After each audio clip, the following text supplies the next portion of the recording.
Assalamu alaikum wa rahmatullahi wa barakatuh. Welcome to Hadith disciples, YouTubers and viewers upon the Sunnah to another episode of 5 Minutes of Faith. We know that Ibrahim alayhi salam is our forefather. He is the one that has established many Islamic practices to this day. The greatest of them being, of course, the Tawheed. He smashed the idols. He was put through punishments and torture for the sake of Allah subhanahu wa ta'ala. And he is the leader of the Muwahhideen, the leader of the monotheists, of the people of Tawheed. And from the sunnahs that Ibrahim alayhi salam has established is the concept of al-diyafa, of honoring a guest, of entertaining a guest.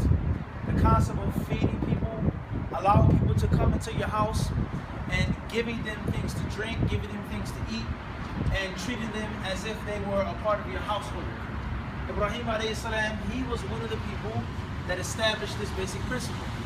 As Allah tells us about in the Quran al-Kareem, the guest of Ibrahim, the angels, they entered his home. They didn't seek permission, they didn't knock on the door.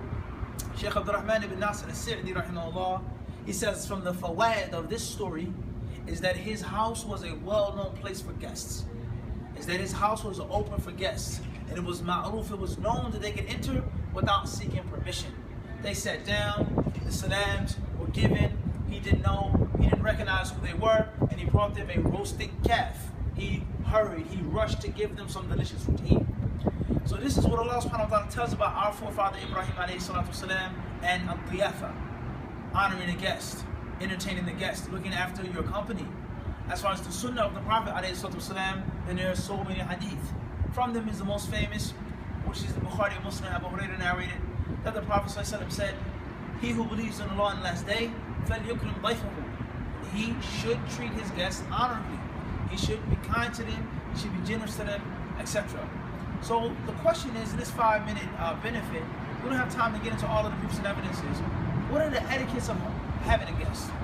What are the do's and the don'ts?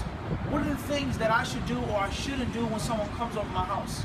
Someone comes into my library, someone is on a downward trip, someone is visiting my center. What should we do? We've been to many places in America and outside of America. We've been treated honorably and we've been treated dishonorably. You see brothers that are generous, you see brothers that are stingy. You see brothers that are kind and generous with their time, and those invited us to places and say, well, I don't have time. This is the rental car, this is the mall, this is GPS, and I'll meet you at the masjid. Many stories like this. So why is this? Why do people don't know? Why are they heedless and ignorant of the basic ahkam and the basic adab of al-diyafa? We want to share with you from Mukhtasar Minhaj al-Qasidin, the author rahimahullah, he says, وَمِنْ آدَابِ الضِّيَافَةِ أَنْ يَقْصِدَ بِدَعْوَتِهِ الْأَتْقِيَاءَ دُونَ الْفُسَّاقِ. The first etiquette of entertaining a guest is that you intend to invite the righteous people, that you host the righteous people and not the sinful people, not the fusaq. He then says, وقال بعض السلف لا تأكل طعام أو لا تأكل طعامك إلا تقي ولا يأكل طعامك إلا تقي. He says لا تأكل إلا طعام تقي ولا يأكل طعامك إلا تقي.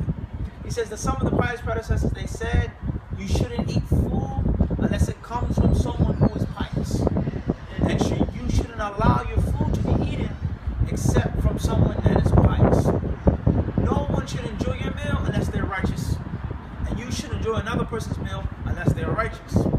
The author, he then says, وَيَنْبَغِي أَنْ يَقْصِدَ الْفُقَرَاءَ دُونَ الْأَغْنِيَاءِ. Number 2 is that you should intend to give the food to the poor people and not the rich people. Give the food, honor those who are needy, not those whose bellies are full and big, those who may look down upon the food, who may scorn the food, who may waste the food, who may make fun of the food, but give it to the people that are actually starving. Number 3, وَيَنْبَغِي أَنْ لَا يُهْمِلَ أَقَارِبَهُ فِي ضِيَافَتِهِمْ فَإِنْ إِهْمَالَهُم يُوجِبُ الْإِيحَاشَ وَخَطِيئَةَ الرَّحِمِ وَكَذَلِكَ يُرَاعِي التَّرْتِيبَ فِي أَصْدِقَائِهِ وَمَعَارِفِهِ.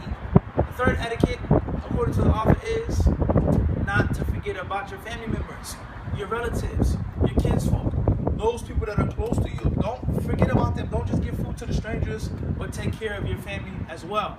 This is, we say, food for thought, and we request you to wash the dishes, you to figure out the rest of it, perhaps another episode. Until the next clip of F.M.F, may you all be in Allah's protection. Assalamu alaikum.